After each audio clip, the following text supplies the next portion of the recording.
Club show. Today we have Vivy and Fadza from FashionValet with us. Vivy, Fadza, welcome to the show. Really glad to have you with us.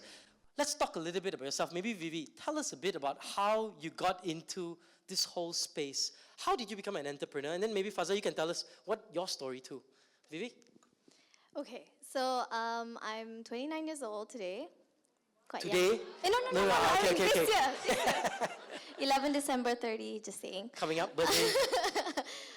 I've always been very stubborn and determined from young. You know, I'm the youngest of two. My dad always says that I'm the reason for his white hair.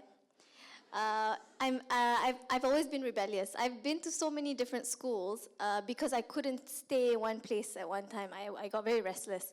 So I started negotiating with him since I was young. I said, okay, if I can get number one in this school, will you let me go out? I was in a boarding school, I didn't want to be there.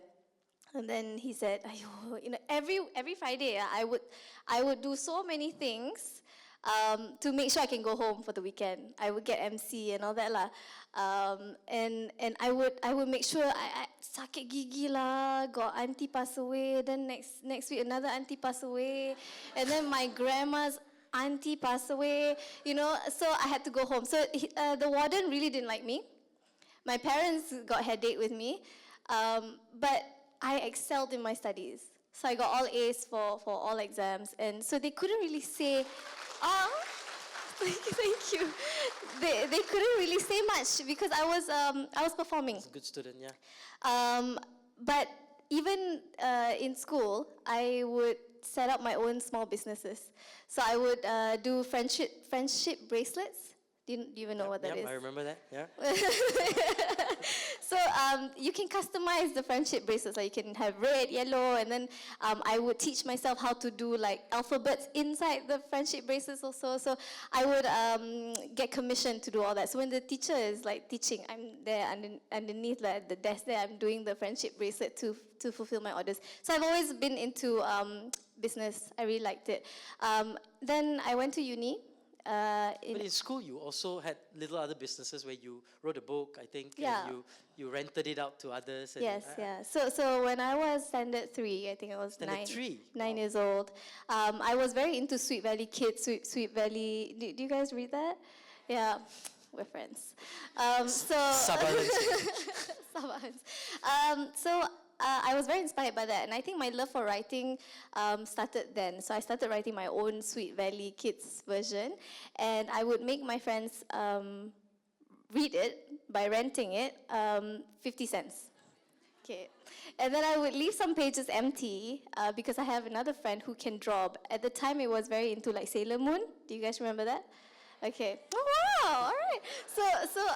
So she can draw really, really well. So I would ask her to draw on that page. And then now, since got picture, it's RM1 to be rented out.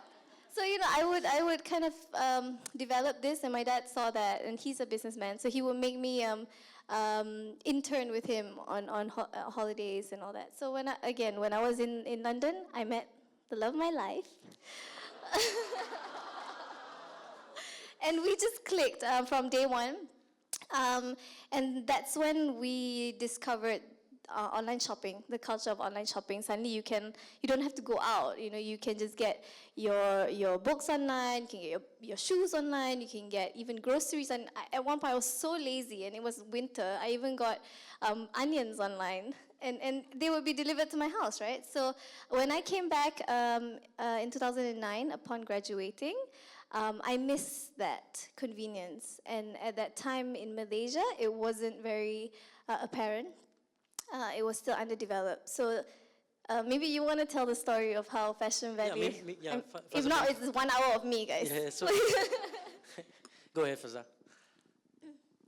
Okay, well, I guess the story of FashionValet has been like repeated like so many times, but for Vivy and I, like she said, we were so used to online shopping in the UK, and we were always together in London. So we would go shop online on Net-a-Porter, Topshop. We even buy groceries on Tesco. So when we came back to Malaysia, we realized that there was this opportunity here because we didn't see any available online store that was professionally run like these guys were doing. And at that time, I was being a very helpful boyfriend, and we were driving each other, or rather, I was driving her from one shopping mall to the other, and she got to know all these local brands, and they were scattered all over KL. So we had to drive, from like one side of the city to the other, and just to go to these guys. And I think there was this one day where, it was raining, and like this is like the fifth designer that we were going to, and we were going from like I think it was KLCC to Wanutama, and halfway there I was getting so frustrated because I was thinking about like how am I gonna keep paying for petrol like this. And so I just said to her out of frustration, man, I wish there was like one place where all these designers were at. And that was the moment where we both sort of realized that was a great idea. That was a big aha moment. But Yeah. why fashion? I mean, it could be, you said online grocery and a whole bunch of things, right? How did you nail down fashion? I mean, was there a moment that suddenly you decided, or is just something that you sort of went into? Because we're obviously very fashionable people. No, but it was because of my blog. I don't think that we would have been so confident to start FashionValet if I didn't have Proud Duck, which is my blog. I write until today about lifestyle, but the focus had always had a little fashion twist in it, and I realized that those articles that I write get more response. So we knew that fashion was a good category for me, just because of my blog. Okay, I'm going to ask Fadza this first. Put you on the spot a bit. Who's the boss in FashionValet? How do you guys manage? Because it's always tough, right, with husband-wife businesses to ultimately somebody has to make a decision, right? Yeah, so we actually managed to nail that down quite early on, and we said, there are obviously like big differences between the two of us, right? I think when people know Vivy and I, we're very different people. She likes different types of food. I like different types of vacations. And so like when people like ask us to do like certain things, they're like so weird. Like, oh, how come you go to this restaurant when the other person doesn't like it? So I think, but what keeps us, molded together are the values that we have. So things like, we really care about family. We have a very close knit group of friends, and I think those are the values which make us really trust in each other. And so, thank you.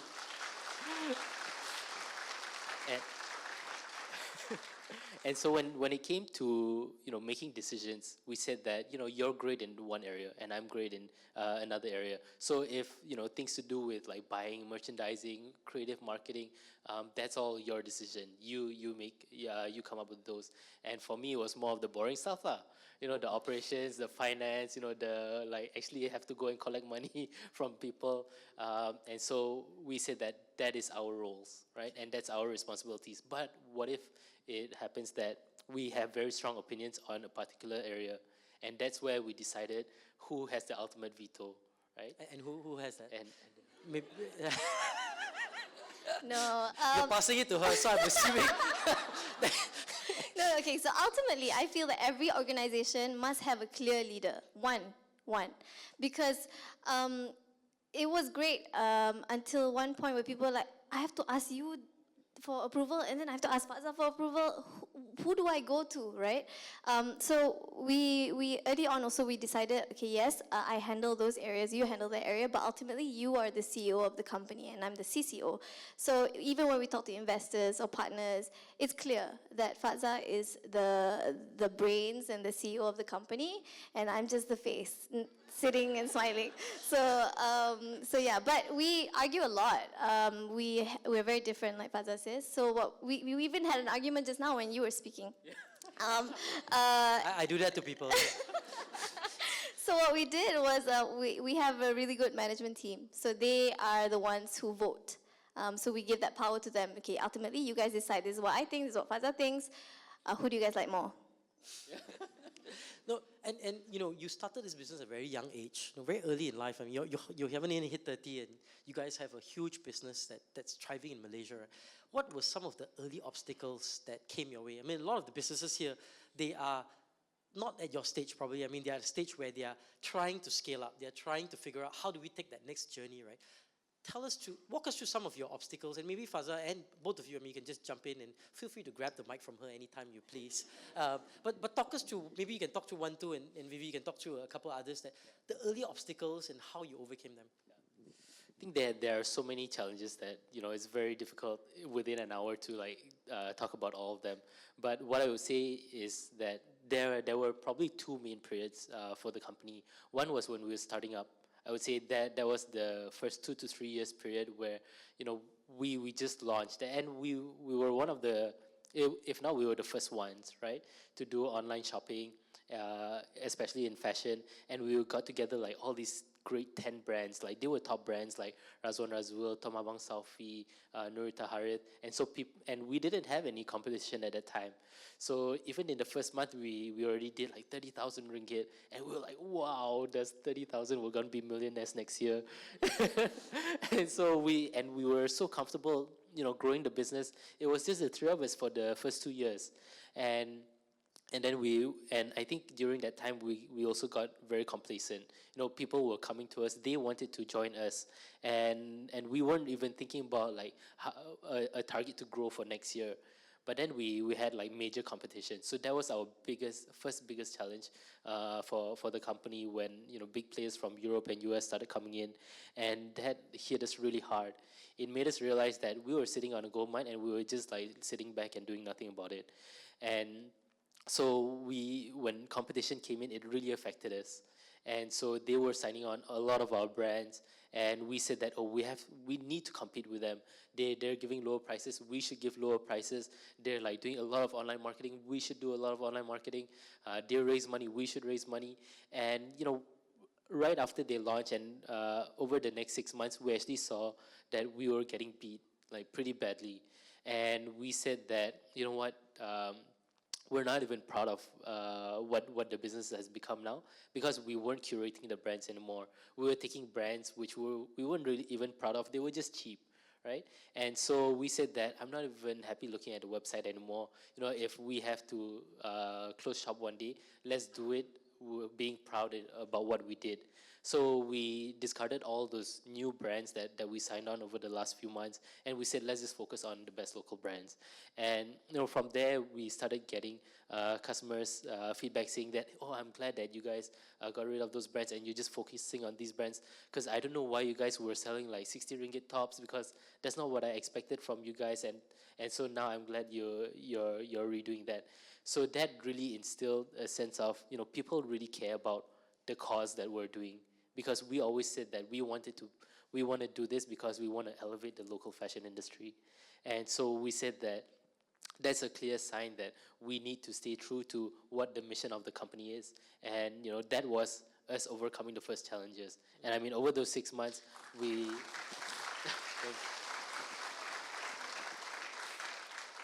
So over those first 6 months, there were a lot of arguments. Like internally, we almost ran out of money. We had to tell people that if we didn't hit this particular sales target, some people would have to leave the company. So it was an extremely tough time. Here Fadza talked a lot about the external challenges. Were there any internal challenges that you had to grapple with, Vivy? I think it's very different when you're a team of like 3, and then 10, and then 20, right? And now we are a team of 130. And like you had your prank, naughty but nice culture. We didn't have that. But we are very, very close. We treat each other like family. We could have lunch together. But then it got to a point where we were like 20 people. And then the restaurants would be like, there's no space for everyone here.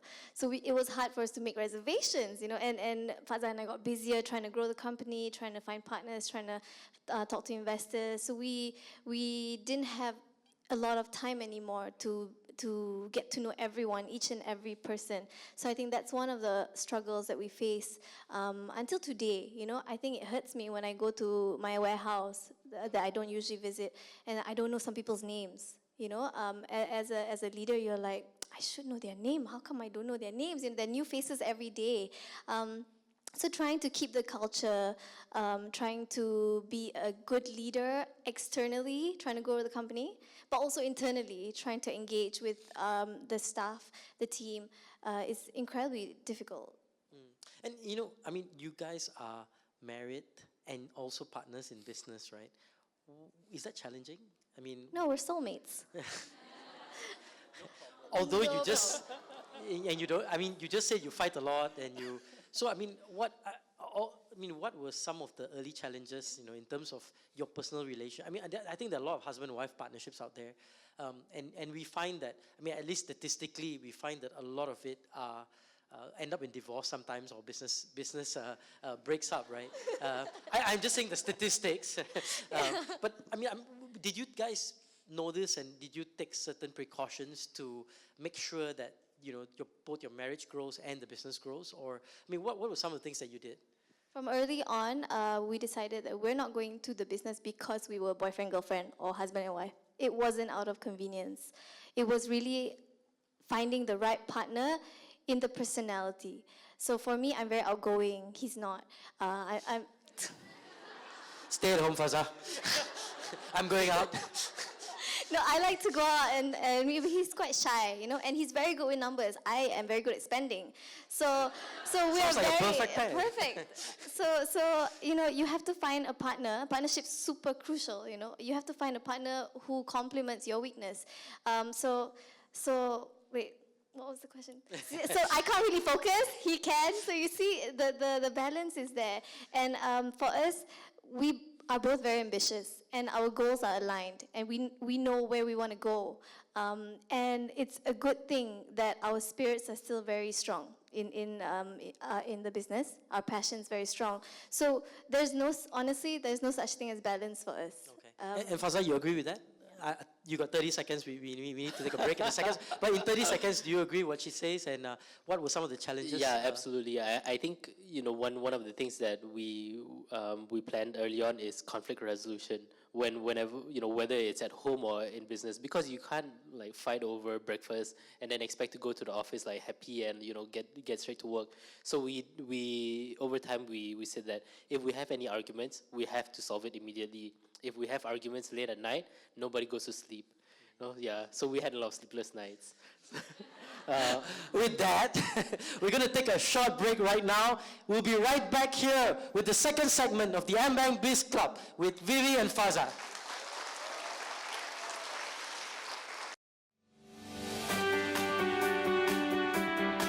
And welcome back to the AmbankBizClub show. We have Vivy and Fadza in the house. We were talking a little bit about your past and your experiences in terms of how you set up FashionValet. Now you're at a point where you've managed to get investors, you managed to grow the business, and you reach a different plateau, and you're scaling to the next level. Talk us through that. I mean, how hard is this to, when Fadza, you mentioned this to me last night, that you were at a certain point where you're a really small business, and then within 3-4 years, you went 20 times, you grew 20 times the revenue number. How do you guys do it? And is there a secret to what you did? And is there a secret formula? Sure, you can start first, and then Vivy can call you out. So I think for us, we were our business is really about helping local brands build sustainable businesses, right? If local brands they were successful, we were also successful. So at first we just said, okay, you know what, we just give them a new sales channel to sell online, and we try and like market that as best we can. But then as we started growing, we realized that there were a lot of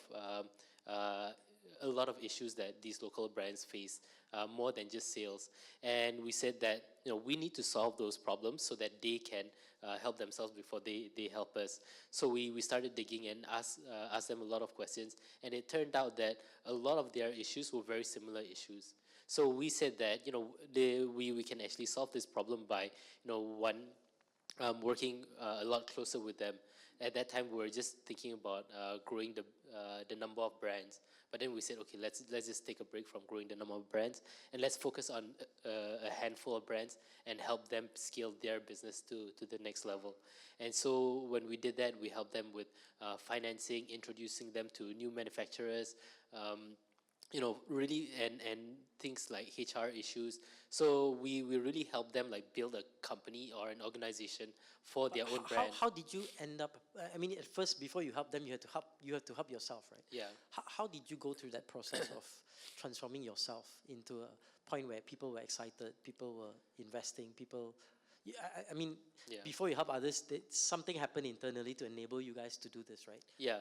Well, we did look at ourselves and we said that, if we want to build ourselves into a $100 million company or $1 billion company, we should aim to be like those guys in terms of how we operate ourselves. So we built we built a management team. We put in different processes. We said we can't act the same way how we were doing when we were just 5 people, right? That's not a company. That's just like a bunch of friends doing something.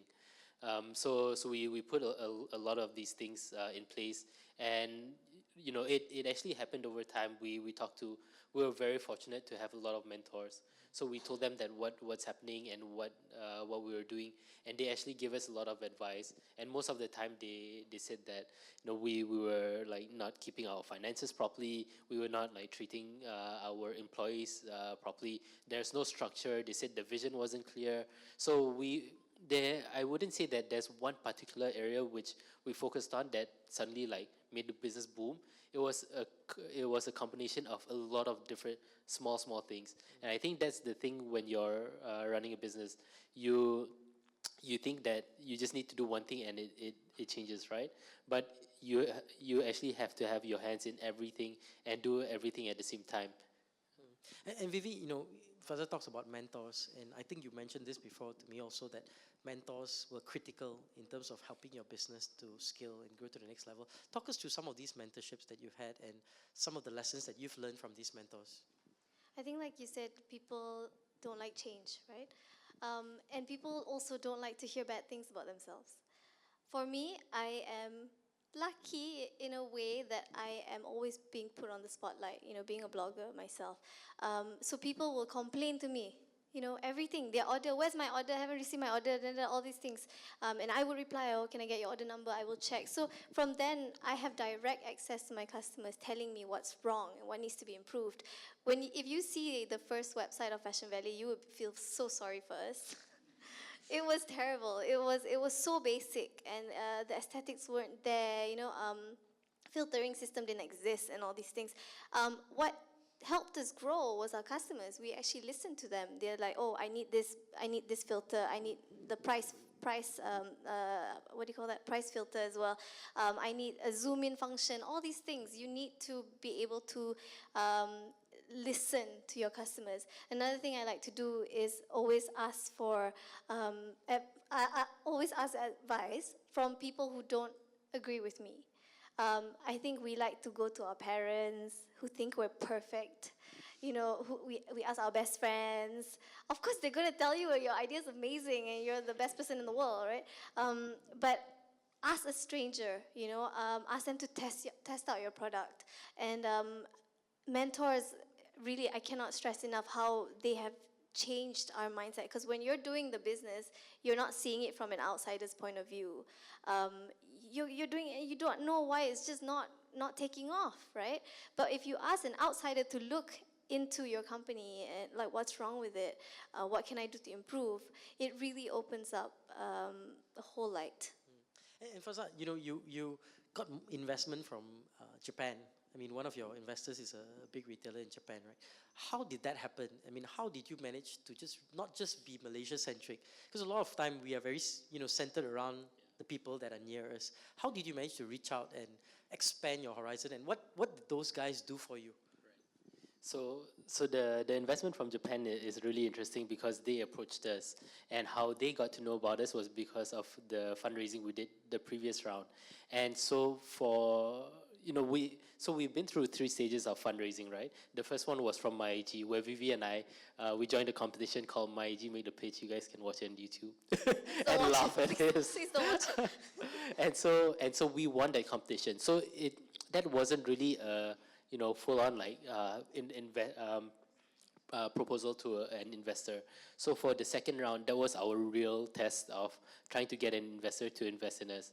So we approached this company called Untitled Capital, which was based in the US, and and that actually took us about like more than a year, I think 1.5 years for us to actually complete that, because we were finding it so difficult to come to terms with the fact that they were coming into the company, they're imposing a lot of things onto us, and we said more than anything else, it's either we can think about holding on to this company, or we can think about what we want to do with the company and how ambitious we are, and we said that for us to be able to do all these things, we need that money, and so that really pushed us and got us over that hump.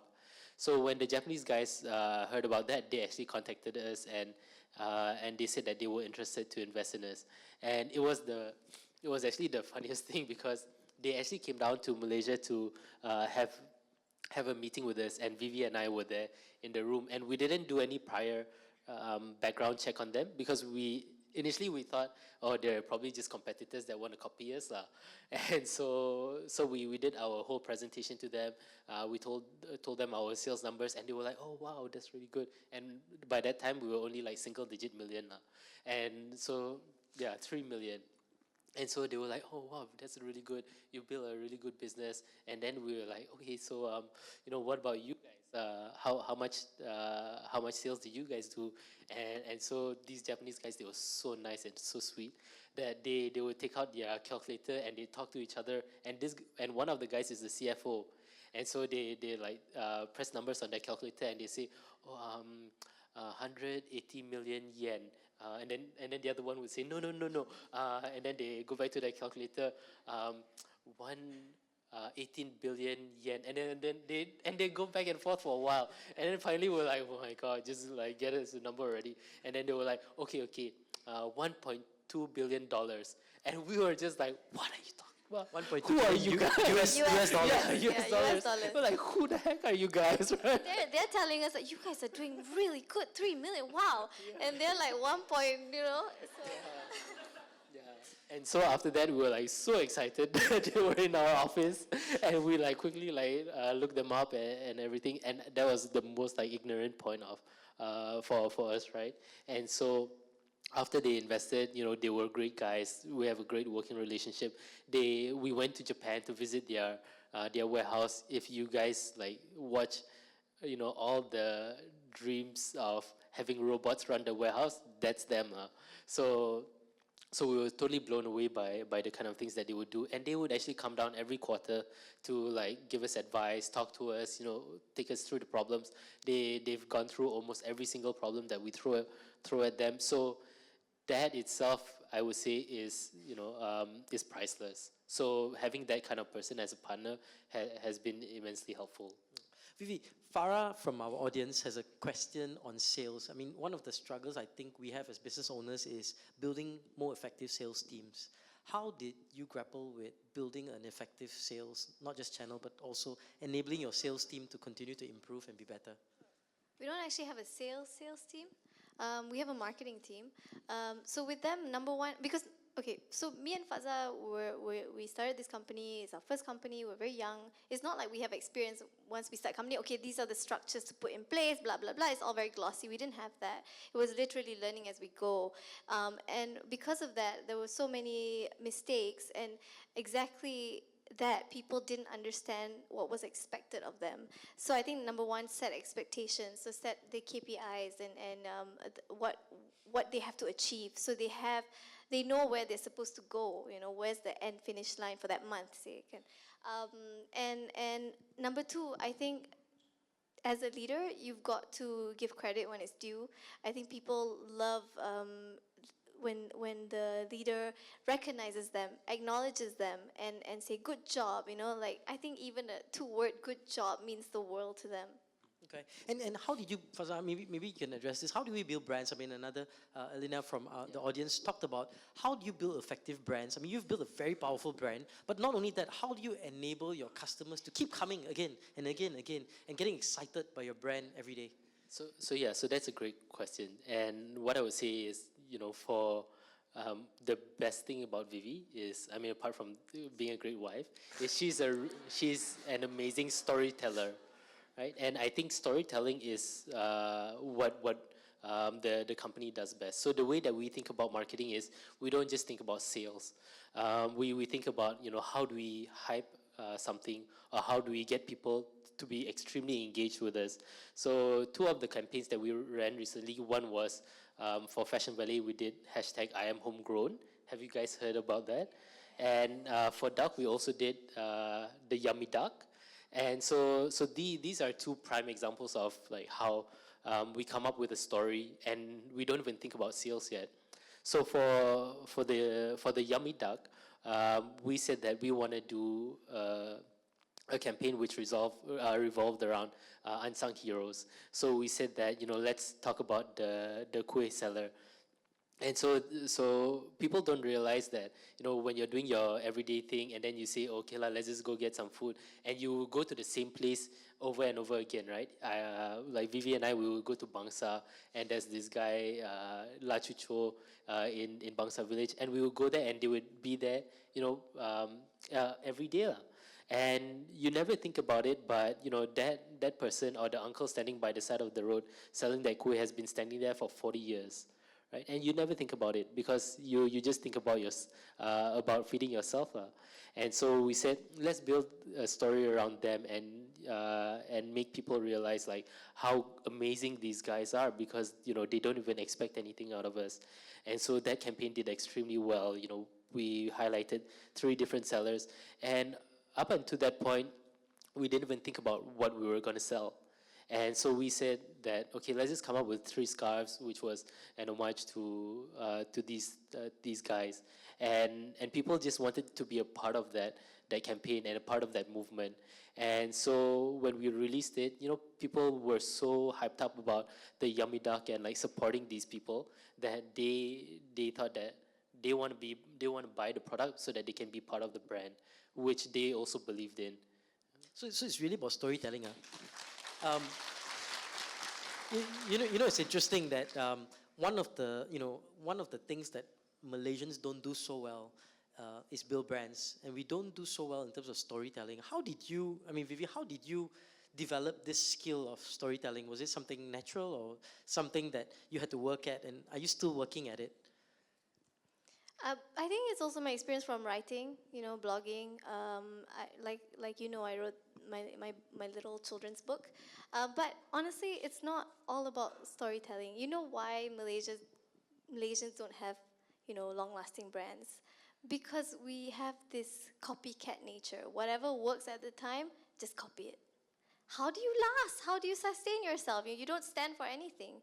I think Duck became such a powerful brand so fast, to the point that sometimes it worries me that we grew too fast, right?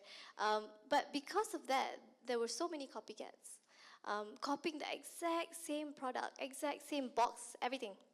But they don't last.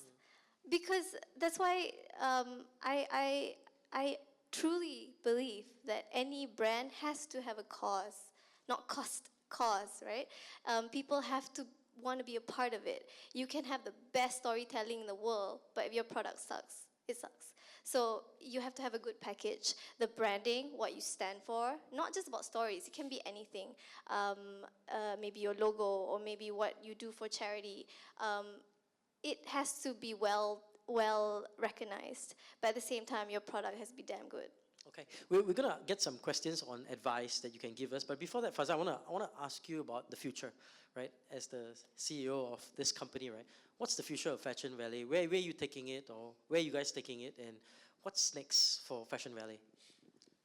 So we really see FashionValet as our mission is to build local brands that last, and we want to be like the new age LVMH. We want to be able to take local brands and make them international brands, and so we're gonna build out hopefully more stores, make our website one of the best in the industry. I think when it comes to benchmarking, we never think about just the local players. We always try and benchmark against the world leaders, just like what you said, right? You have to benchmark against everyone else in the world because you want to build a world grade product. So for FashionValet, if our dreams is that one day we become one of the largest retailers in the world, and with a portfolio of brands which each of them has a particular cause or something that people are committed to. Okay, very good. Vivy, I'm going to ask a couple of questions of advice from both of you. I think the first one from you, if somebody, and we've got a lot of young women here, if somebody says, I want to be like Vivy Yusof, I want to be a successful entrepreneur, I want to, be able to tell great stories, I want to be able to communicate well, I want to be a successful entrepreneur, right?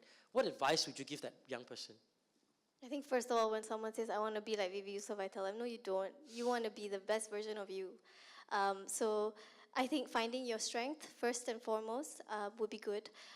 Whether, you don't think you're Superwoman or Superman, there is some things that you're just not good at. Some people, they think, I just want to be an entrepreneur because I want to be rich, but they don't have that entrepreneurial nature, that spirit. You can't really teach that to me. So I think know your strengths. I know I'm good with marketing, with storytelling, with branding, but I'm really, really bad at the Excel sheets and whatever, boy. No, like all the graphs and charts and all, you've lost me. So I know that. That's why I think finding the right partner is extremely crucial in making your business grow. And I found mine. All right. Fadza, if, it's been 6-7 years now, almost 7 years, I guess, right, since you first started FashionValet, if you were to give advice to the 2010 Fadza, right, what sort of advice would you give yourself in terms of reinventing yourself and doing things faster and accelerating your growth, and, or you keep things as is? So what I would say is that when you first have a business idea, you're so excited about it, right? And at that very moment you're thinking, yeah, I'm gonna do it. Yeah, I'm gonna do it right now. I'm gonna do this and this and this. And then you take a few hours and you sleep on it, and then you come up with all these reasons why you shouldn't do it, right? And that is constantly a challenge, no matter where you are in your business cycle, because like even when we've grown to this point, we're thinking, oh, we should do this, and someone else will say, or you yourself will say, oh, but what if it affects this part of my business? What if this happens? And so my advice to people would be, when you're running and building your business, don't let the fear of what might happen stop you from running. You should always go forward. If you fall into a hole, fall into a hole. You just have to figure out how to climb out of it. Fabulous, And Vivy, you're a mother, you're a wife, you're an entrepreneur, you're the face of FashionValet, you've got multiple roles. At the same time, you're deeply immersed in operations and a whole bunch of things, right? How do you manage all this? And how do you come out of all this looking so poised and perfect and relaxed, What advice would you give others who are struggling to balance so many things and so many roles and so many responsibilities? Wear a lot of makeup. For me, I'm very strong inside. Even when business challenges or whatever, I'm always the one saying no. We gotta win. FashionValet was built in 1 month only. From that moment, we were in the car. The website went live in 1 month, despite the web developers telling me, it's gonna take 6 months. I'm like, no, it's not, and I'm gonna help you get it to 1 month. And I call them on every day. So I'm very determined and stubborn, and I think that whatever you do, just have to give yourself 100%. Give that thing 100%, and just do the best that you can do. I never think about, how do I balance my life? Like, how do I have the perfect balance of being, with my kids, being with my husband, being at work? There is no such thing. The faster you accept that there's no balance in life, the happier you're going to be, because whatever you do, just give the best that you have to that thing. So it's all about quality. For me, like when I'm at work, I'm fully at work. After I became a mother, I never appreciated time more than now. You know, I think time is precious. I hardly waste time anymore. Even in the car, I'm doing work any chance I get, right? And when I'm with my kids, I give my all. When I'm with my husband, you know, I give my all as well. So I think just being sincere in whatever you do and just doing your best.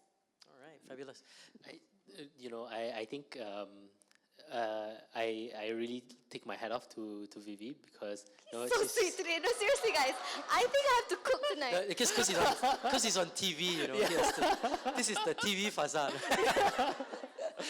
Go ahead, Fadzar. I think it's extremely tough, being a mom, a wife, running a company, and people having high expectations of you on social media, doing your own TV show. I mean, these are all things where I mean, it's very easy to be me because I would just say no one wants to watch my TV show La Dunia, but then almost every week Vivy will get another offer for to be on another TV show or host a show, and it's just as important to know what to say no to, and it becomes more crucial for you to say no to these things because they will burn you out. And just like she said, there's no balance, right? And I think as a partner in business and husband, all you can do is like support her.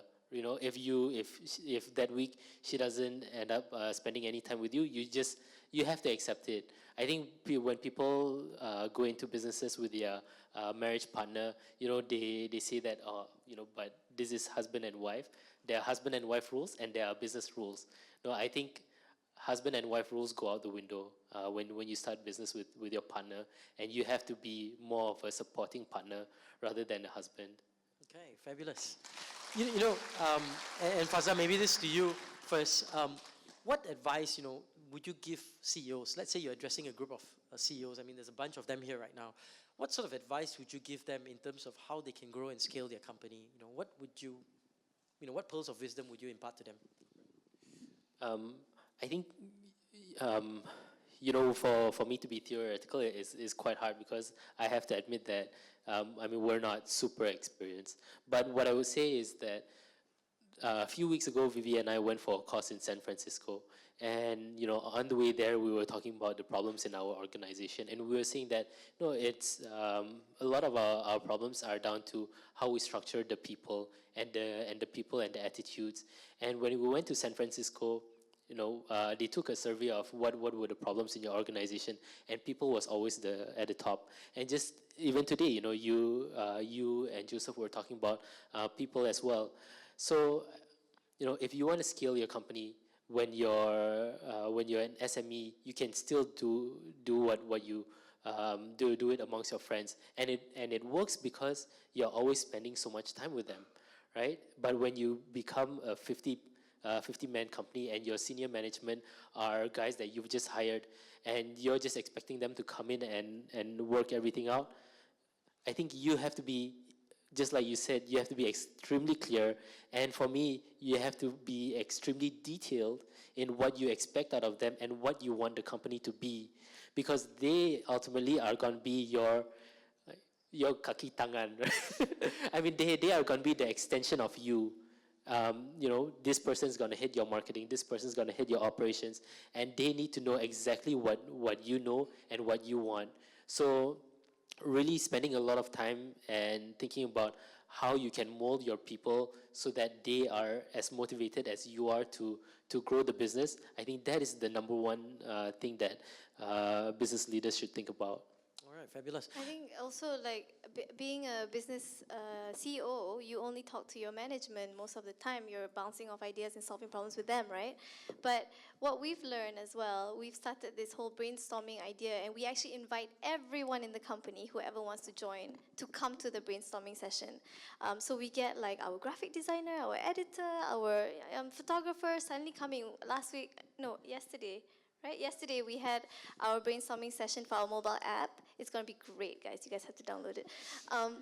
And all these people who weren't our top management came because they wanted to be a part of it. And they contributed such great ideas that if you only look at your top management, you're never going to get those great ideas from other people. So have more sessions with the whole company and open it up for invitation. Fabulous. My last question, Vivy, to you. You know, you read a lot, and you write a blog, product.com, and a bunch of other things. I read Sweet Valley, but all right. What? I read Sweet Valley Kids last. Okay. Yep. But you know, one of the things I think that is pertinent to your success is continually growing, continually learning. You know, the continuous pursuit of learning and improving, and so on and so forth, right? So, how would you encourage Malaysian business leaders to read more, to explore more, to be curious, to continue to always want to be improving themselves, right? So, what advice would you impart to them with regards to that? I think the fact that they're here, you know, just shows a lot about themselves, that they want to So learn. they have to give a hand to themselves. Yeah, applause to you guys and the people watching this later on as well. I think the self-realization has to come first. And the more you hear about these great stories, the more you talk to leaders and mentors and successful people, the more you realize how small you are. And when you realize how small you are, you get hungry to want to be big. If you think you're awesome and all that, you're gonna just stay there. You need to feel you're small. You need to stay humble. Yeah. So it's be like stay foolish, stay humble, and keep growing. Fadza, any last words you want to add? Always let the boss end with the last word, right? That's what my advice, people advise me to. So Fadza, any last words of advice to our viewers and to also the folks in the audience? I think, you know, when it comes to entrepreneurship, first of all, Malaysia is a great place to start any business because, you know, it's not a huge country, but it's a very peaceful and it's a very concentrated country. And secondly, if you're Malaysian, you know, Malaysians have huge potential to become great entrepreneurs because we're so good at going to the mama with our friends and just complaining about everybody, right? And I think if you ever want to be an entrepreneur, it always starts with solving a problem. And there are so many opportunities in Malaysia for you to solve that, you know, you guys can take it on. If Vivy and I can do it, you know, there's no reason why you guys can't. All right. And we've been watching the AmbankBizClub show here with Vivy and Faz. Let's give a big warm applause to Vivy and Faz for their time here. Thank you again, guys.